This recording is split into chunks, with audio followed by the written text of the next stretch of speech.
As you can see behind me, we got a 2012 commercial Dodge Sprinter van. Their van would intermittently start and they're not very sure what the problem could be. We're gonna bring our VEPRO ESL Bypass Emulator. There we go. Connected. You can see here we have the red light. So what I'm gonna do right now is I am going to insert the key and see if we get the green light.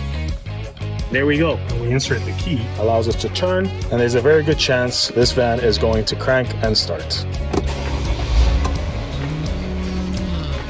There you have it.